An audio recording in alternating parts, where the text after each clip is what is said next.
country. They love this area. So, Doug, could you say a few words, please? Thank you, Mr. President. On behalf of the U.S. Park Police, this is the oldest federal police force in the nation. They were formed in 1791 by none other than President George Washington. They've got the awesome responsibility of protecting our nation's most sacred monuments. The National Mall, Washington Monument, Jefferson Memorial, Lincoln Memorial, Statue of Liberty, and out west, the Presidio and the Golden Gate area. These folks have tens of millions of visitors a year, the kind of people that President Trump's talking about, that come from around the country and around the world to see our sacred and learn about our history and our sacred monuments. They've been doing a fantastic job, but they are so pleased, the rank and file, that President Trump is now allowing them to enforce the law. As those of you that live in the city may know, that the circles and the triangle parks that are spread throughout D.C. are actually federal park property. So the U.S. Park Police also have responsibility for that.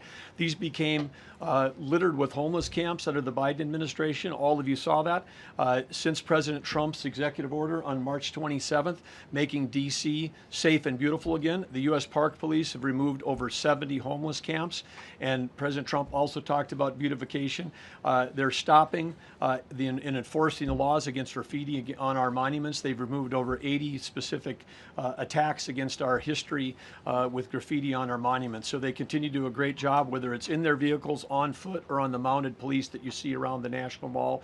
And President Trump, they thank you. The rank and file is so happy to be enforcing the law again. Thank you for your leadership, and they're excited about the announcement you're making today. Thank you. Very good. Great job you're doing. Thank you very much. Pete, could you say something about the military, if you would? Well, Mr. President, it's an honor to be here. And at your direction this morning, we've mobilized the D.C. National Guard. It'll be operationalized by the Secretary of the Army, Dan Driscoll, through the D.C. Guard. You will see them flowing into the streets of Washington in the coming week. At your direction as well, sir, there are other units we are prepared to bring in. Other National Guard units, other specialized units.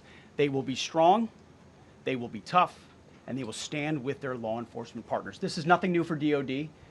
As the President noted, at the border, we've got 10,000 troops down there who've been operating in defense cooperation areas, defense zones, where there's zero illegal crossings because of troops on strikers scanning the border. We've been protecting other people's borders for 20 years.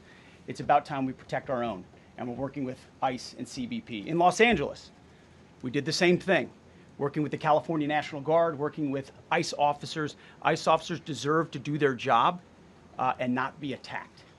We will work alongside all DC police and federal law enforcement to ensure this city is safe, this city is beautiful. And as I always say about President Trump to the troops, he has their back. And my message to the National Guard and federal law enforcement in Washington is, we have your back as well. Be tough, be strong, we're right behind you. Thank you, Mr. President. I'm going to ask Pam, because she's now, as you heard me say, she's really in charge of a lot of what we're talking about. She's done an incredible job.